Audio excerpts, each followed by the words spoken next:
안녕하세요. 저는 50대 여자입니다. 몇 년 전 저에게 놀라운 일이 일어났는데 그 일을 한번 여러분께 이야기하려고 해요. 저는 어렸을 때부터 엄마와 단 둘이서 살았는데 저희 엄마의 직업은 무당이십니다. 저희 엄마가 저를 낳고 얼마 지나지 않아서 신내림을 받게 되었고 어쩔 수 없이 무당이 되신 거죠.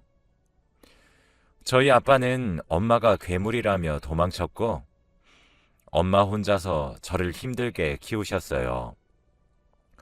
지금은 아빠 얼굴도 기억이 나지 않습니다. 물론 연락도 하지 않고요. 무당이라는 직업이 옛날에는 귀신을 본다며 괴물 취급을 받다 보니 어렸을 적에는 저희 엄마의 직업을 숨기고 다녔어요. 다들 저희 엄마가 무당이라고 하면 저까지 괴물로 볼 것 같았거든요. 엄마도 그런 제 행동을 이해했는지 운동회나 학부모 참관 수업을 하면 전혀 참석하지 않으셨습니다. 그래도 성인이 되니까 조금은 엄마가 그런 일을 한다는 것에 대해 부끄러움은 없어졌고 누군가 물어보면 선뜻 이야기하고는 했어요. 저는 평범한 회사를 다니면서 직장 생활을 하고 있었고 엄마는 사람들의 점을 봐주면서 일을 하고 있었습니다. 제 월급은 그렇게 많지도 적지도 않았고 저와 엄마가 살아갈 만큼의 적당한 월급이라 지극히 평범한 집안이었죠. 그런데 어느 날 친구가 갑자기 한 남자를 소개받을 생각이 없냐고 하더라고요. 저는 그 당시만 해도 돈을 버는 거에 급했고 얼른 엄마를 호강시켜드리고 싶다는 생각뿐이었기 때문에 괜찮다고 거절했지만 친구는 너 이 남자 잡으면 인생 한 번에 피는 거라니까. 완전 부자야, 부자. 라고 하는 거 있죠? 저는 부자라는 단어에 혹해서 그 남자를 소개받기로 했습니다. 처음에는 부자는 어떻게 살아갈까 궁금해서 호기심으로 시작된 만남이었지만 그 남자는 생각 외로 저와 가치관도 비슷했고 부자라고 해서 살아가는 방식이 크게 다르지는 않더라고요. 처음에는 대화를 나누고 옷도 그렇게 고급스러워 보이지 않아서 첫날은 그 사람이 얼마나 부자인지 가늠조차 하지 못했습니다. 친구가 일부러 거짓말을 한 줄 알았죠. 만남을 계속 이어가다가 알게 된 사실이 우선 그 남자는 아파트가 4채가 있었고 건물도 3개나 있었습니다. 그리고 자신이 취미로 운영하고 있는 카페가 전국적으로 5개나 있다고 하더라고요. 저는 입이 떡 벌어졌고 할 말을 잃었답니다. 그리고 저를 데리러 오는 차들이 매일 바뀌었어요. 그 사람의 재력에 너무 놀랐고 매번 바뀌는 명품 차에 도대체 차가 몇 대인지 궁금했죠. 다만 아쉬운 점은 그 사람과 저는 나이 차이가 9살이나 났습니다. 당시 28살이었던 저는 37살인 그가 너무 부담스러웠고 가볍게 만나고 싶었지만 그 사람은 그게 아닐까봐 걱정이 되더라고요. 그래도 결혼 걱정 때문에 나와 잘 맞는 사람을 내치는 건 아니라고 생각해서 우선 그 사람과 연애는 시작했고 대화도 잘 통하고 저에게 다정하게 잘 해주어서 행복한 연애를 했어요.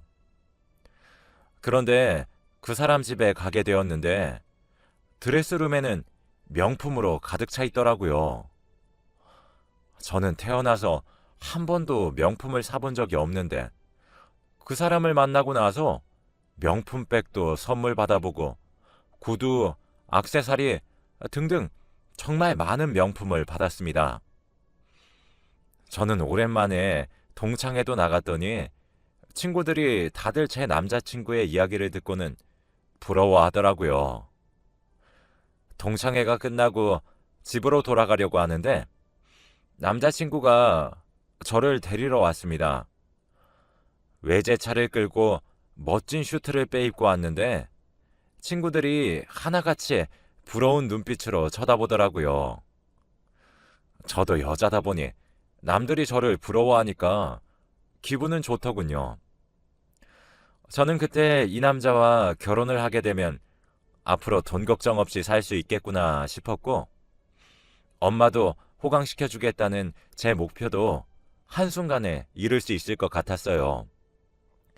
그래서 저는 그날부터 오빠에게 결혼해달라고 매달렸고, 그도 찬성했습니다.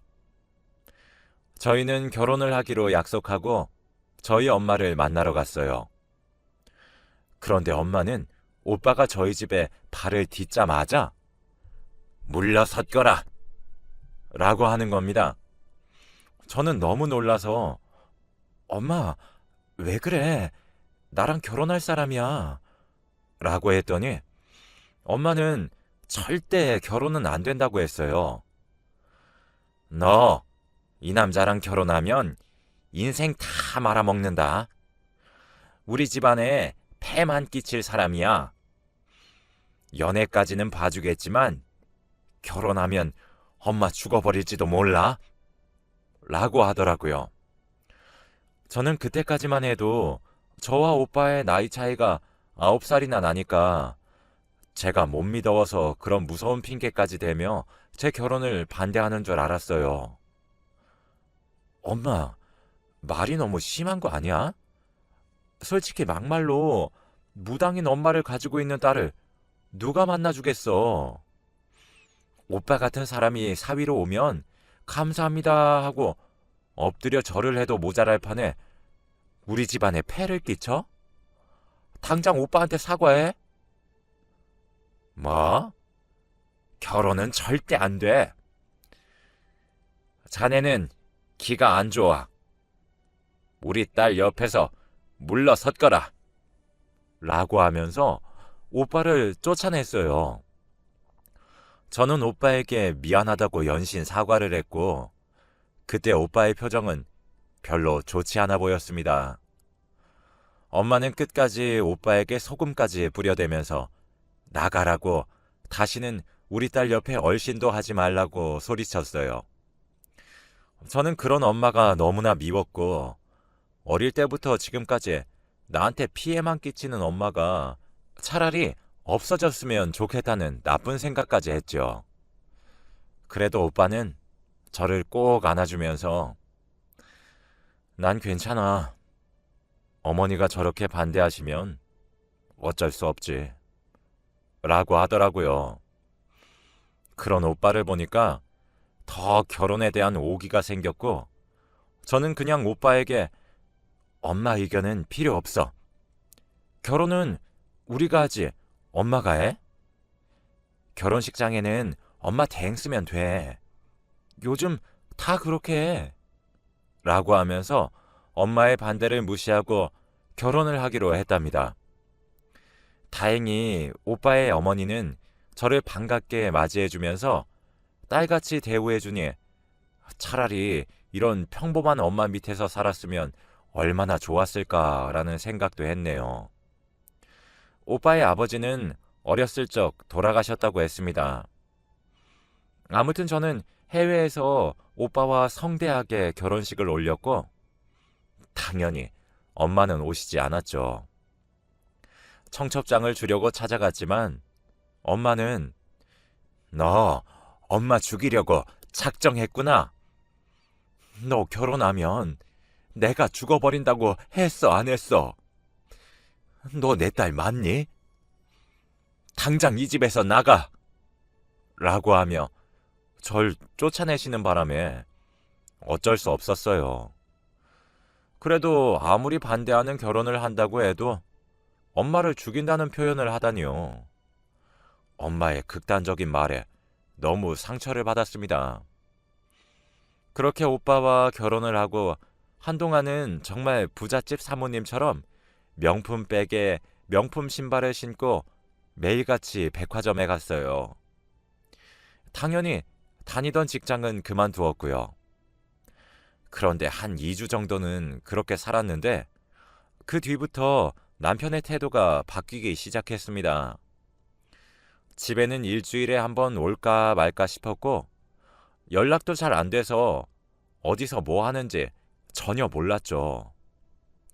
처음에는 많이 바쁜가 보다 싶었지만 점점 시간이 지나도 저를 찾지 않는 남편을 보니까 결혼한 사이가 맞는 건지 의문이 들었고 대충 느낌이 오더라고요. 처음에는 여자가 생긴 줄 알았습니다. 그래서 남편의 휴대폰을 몰래 열어보면서 여자들과 대화한 내용들을 다 훑어보았지만 전혀 연인 관계의 대화를 나눈 사람은 없더라고요. 남편 차의 블랙박스를 보아도 평범하게 카페 갔다가 골프 치러 갔다가 하는 그런 장면밖에 없었죠. 그래서 저는 남편의 다른 집에 분명 여자가 있을 것 같아서 남편의 남은 집을 다 가봤지만 텅텅 비어 있었고 아무도 거기서 살고 있지 않았습니다. 도대체 이 사람이 왜 집에 들어오지 않고 왜 이렇게 돌아다니는지 의문이 들었죠. 그런데 어느 날은 갑자기 집에 돌아왔는데 온 집안에 빨간 딱지로 가득한 겁니다. TV에서만 보던 채무자에게 붙여지는 빨간 딱지였어요. 냉장고나 TV뿐만 아니라 온 가구에 다 붙어 있어서 곧장 남편에게 전화를 하니 미안하다 라는 말 뿐이더군요. 알고 보니 남편은 재력가가 아니라 채무자였던 것이었습니다. 그런데 남편은 돌아가신 아버지 때문이라고 둘러댔고 그때 저는 남편 말을 철석같이 믿었어요.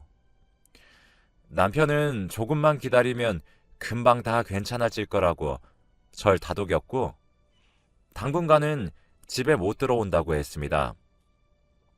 그러더니 갑자기 저에게 2억만 빌려달라고 하더라고요. 오빠, 내가 지금 당장 2억이 어딨어. 결혼하고 직장도 다 그만뒀는데. 제발, 응? 2억만 있으면 이 상황 다 끝낼 수 있어. 제발. 오빠는 가지고 있던 카페랑 건물, 아파트를 다 팔아도 2억이나 부족하다면서 제발 부탁한다고 했어요. 남편의 간절함에 저는 어쩔 수 없이 지인들한테 사정사정해서 2억을 빌렸고 남편에게 빌려주었답니다. 그 뒤로 남편은 고맙다고 했고 금방 집으로 돌아오겠다고 했어요. 그런데 며칠이 지나도 집에 붙여져 있는 빨간 딱지는 떼어지지 않았고 남편은 제 전화를 받지 않았습니다. 그때 실감했죠. 남편에게 제대로 사기를 당했다는 것을요. 제가 너무 힘들어서 맨정신으로 살아갈 수 없는 지경까지 갔고 그래서 매일같이 술을 달고 살았습니다. 술을 먹으니까 엄마 생각이 굉장히 많이 나더라고요. 엄마가 그때 왜 그렇게 남편과의 결혼을 반대한 건지 이해가 갔습니다. 그런데 며칠 뒤 갑자기 한 통의 전화가 오더군요. 저는 남편에게서 온 전화인 줄 알고 급히 받았더니 전화의 내용은 충격적이었습니다. 아, 김정숙 씨 따님분 되시죠? 여기 병원인데 어머니가 많이 위급하셔서 얼른 오셔야 할 것 같아요. 저는 너무 놀라서 얼른 병원으로 달려갔고 중환자실에 누워있는 엄마를 봤습니다. 그런데 오랜만에 본 엄마의 모습은 정말 충격적이었어요. 얼굴은 가죽만 있을 정도로 야위었었고 온몸이 뼈만 남아있었거든요. 저는 너무 충격적이어서 가녀린 엄마의 손을 잡고 펑펑 울었습니다. 그때 의사 선생님께서 어머니가 마음고생을 너무 많이 하셔서 몸이 이렇게 야위신 거예요. 우선 저희가 할 수 있는 건 다 했고 어머니가 얼른 쾌차하시길 기다리는 것밖에 할 일이 없습니다. 라고 했죠. 저는 이제서야 엄마를 본 제가 너무 한심스러웠고 엄마에게 너무 죄송했어요. 남편에게 전화를 걸어서 오빠, 우리 엄마가 지금 중환자실에 왔는데 너무 야위었어. 제발 병원 와서 나랑 같이 있어줘. 응? 이라고 하니 남편은 장모님이 날 안 좋아하시니까 병원에 가기 싫어. 라고 하는 게 아니겠습니까? 아니 어떻게 사위라는 사람이 장모님이 아프다는데 병원 한 번을 오지 않나요? 저는 그 남자의 그런 무책임한 행동을 보고 정말로 정이 떨어졌습니다. 그렇게 엄마는 사위 얼굴 제대로 보지도 못한 채 얼마 뒤 돌아가셨어요. 저는 장례식에는 그래도 남편이 와서 제 옆에 있어줄 줄 알았는데 장례식장에 발도 들이지 않았죠. 저는 그 사람에게 정말로 실망을 많이 했고 이혼을 하고 싶었더군요. 엄마의 장례가 끝나고 전에 살던 집으로 가서 엄마의 물건을 하나씩 만졌는데 제 방은 제가 집을 나갈 때와 똑같이 정리되어 있더군요. 엄마는 늘 제가 집으로 돌아오길 기다리고 있었던 것입니다. 그때 엄마 생각에 정말 많은 눈물을 흘렸던 것 같네요. 그리고 엄마가 일하는 곳은 자주 들어가 보지 않았는데 그곳에 들어가서 엄마가 일을 어떻게 해왔는지 보고 있었어요. 엄마의 손길을 느끼고 있을 때 서랍 속에서 편지 한 통을 발견했는데 봉투에 내 딸 서진이에게 라는 문구가 있었습니다.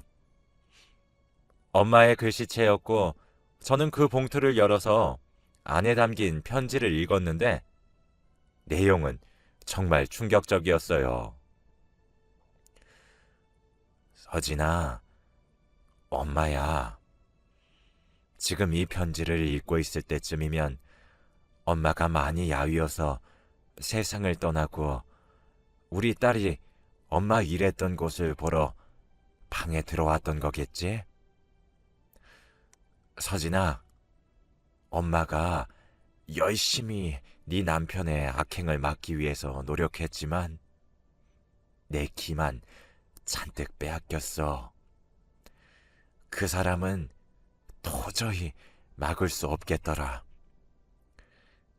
엄마가 많이 야위었더지? 그것도 다 네 남편과 너를 위해서 한 행동들이었어. 서진아, 엄마가 죽은 게 네 탓은 절대 아닌 걸 명심하렴. 그리고 마지막으로 제발 그 사람에게서 도망쳐라. 엄마 하나로도 족하니 제발 그 사람과 관계를 끝내렴. 엄마가 최선을 다해서 너에게 아무 피해도 가지 않게 해놨긴 했지만 그 사람의 기가 워낙 세서 혹시 몰라. 그러니까 도망쳐라, 서진아. 라고 하면서 편지는 끝이 났어요. 몇 달 만에 본 엄마가 야위었던 이유가 바로 저를 위해서 구슬하고 저를 지켜주는 대신에 하늘에 있는 신에게 자신의 목숨을 담보 삼았다고 편지에 쓰여져 있었습니다. 그리고 그때 생각났어요. 엄마가 결혼 전 오빠와 결혼을 하면 엄마가 죽는다고 했던 말이요. 엄마는 그때 오빠와 결혼하면 자신이 죽게 되는 미래를 본 것이었던 것이죠. 저는 엄마를 죽인 사람이 저라는 생각에 죄책감이 들었고 엄마의 말을 듣지 않는 것이 너무 죄송스러웠습니다. 그 자리에서 편지를 끌어안고 펑펑 울면서 엄마에게 사죄했어요.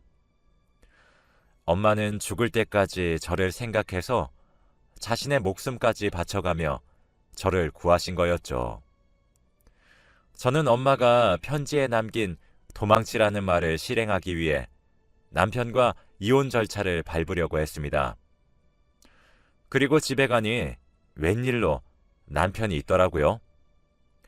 그런데 남편의 손에는 엄마의 조의금이 들어있는 흰 봉투가 있었습니다. 오빠, 그거 들고 어디 가려고?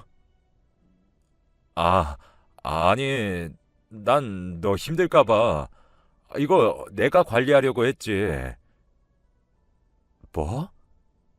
당장 일이네. 내가 오빠 뭘 믿고 이 돈을 맡겨? 진짜 나 딱 한 번만 믿어줘. 내가 관리하고 필요할 때마다 꼭 줄게. 응? 이라고 하면서 집을 뛰쳐나가더군요. 저는 뛰어가는 남편을 따라가면서 야, 도둑놈아, 이리 내라니까 라고 외쳤지만 남편의 뜀박질은 멈출 생각이 없었어요. 그렇게 남편은 도망쳤고 역시나 집에도 들어오지 않으면서 제 연락도 받지 않았습니다. 남편은 저희 엄마의 조의금까지 탐낸 것이었던 것이죠. 저는 엄마가 돌아가시니까 이때까지의 모든 퍼즐이 맞추어지더라고요. 그때 저희 엄마를 처음 만나고 오빠가 왜 표정이 안 좋았는지 이해가 됐습니다. 남편은 채무자니까 집안에 폐만 끼친다는 말이 다 맞는 거였거든요. 남편도 그걸 알고 표정이 일그러졌나 봐요. 그리고 제가 사기 결혼을 당했다는 것도 느끼게 해주었습니다. 저는 남편에게 2억과 엄마의 조의금까지 빼앗겼잖아요. 바로 이혼 소송을 진행했어요. 없는 돈을 끌어모아서 이혼 전문 변호사를 찾아가서는 제가 당했던 모든 일들을 다 이야기했죠. 남편은 채무자인 사실을 숨기고 재력가인 척 위장하면서 저에게 사기 결혼을 했던 것과 2억과 엄마의 조의금까지 빼앗아간 것까지 아주 많은 죄를 지었더군요. 저는 우선 바로 남편에게 돈을 빼앗겼다며 경찰서에 신고를 했고 이혼 소송도 진행했습니다. 그러니 제 연락은 한 번도 받지 않던 남편에게서 먼저 연락이 오더라고요. 그렇게 저희는 이혼을 하기로 했습니다. 그리고 또 하나 충격적인 사실을 알아냈어요. 바로 제가 남편의 첫 번째 아내가 아니었습니다. 이혼할 때 보니 제가 남편의 5번째 와이프였던 거 있죠? 혼인신고를 할 때는 제가 가지 않고 남편 혼자서 갔어서 알 수 없었는데 지금에서야 알게 되니까 너무 충격적이었습니다. 남편은 미안하다고 사과를 하면서 죽을 죄를 지었다고 하더라고요. 저는 그 사람을 정말 어떻게 해버리고 싶었고 그 사람의 멱살을 잡으면서 네가 우리 엄마 죽인 거야 라고 했어요. 그래도 그 사람은 계속해서 미안하다고만 할 뿐 변명도 하지 않았습니다. 그렇게 저는 그 사람과 이혼을 하고 다행히도 전에 다니던 회사에서 먼저 연락이 와서 지금까지도 그 회사에 다니고 있네요. 그 사람과 이혼을 하고 난 뒤부터 한 번도 본 적이 없습니다. 그런데 얼마 전 저와 전 남편을 소개시켜 주었던 친구에게 연락이 왔어요. 친구의 말에 의하면 제 전 남편은 앞으로 30억의 빚이 더 있을 거라고 하더라고요. 평생 돈만 갚다가 죽어야 하는 신세가 된 거죠. 그리고 돈이 갚아도 줄어들 생각을 안 하니까 사채까지 쓴 모양입니다. 다행히도 그 사람과 제 사이에 아이가 없어서 얼마나 다행인 줄 몰라요. 혹시 아나요? 남편이 죽고 나면 아이에게 빚이 양도될지 말이죠. 아무튼 제 파란만장한 결혼 이야기는 여기서 끝이에요. 더 이상 아무도 믿지 못하겠습니다. 그렇게 다정하고 모든 것이 완벽해 보이던 그 사람도 알고 보니 채무자였고 저를 속이면서 사기 결혼을 했던 것이니까요. 여러분도 돈에 속아서 함부로 결혼하지 마세요. 돈이 다가 아니라는 것을 이제서야 알았습니다. 곧 엄마의 기일이 다가오는데 항상 이맘때쯤이면 엄마가 꿈에 나와서 늘 저에게 딸, 네 탓 아니야. 엄마 괜찮아. 라는 말을 하고 사라지십니다. 아직까지도 엄마를 죽게 만든 것이 제 잘못 같아요. 늘 사죄하는 마음으로 살겠습니다. 제 이야기는 여기까지이고 들어주셔서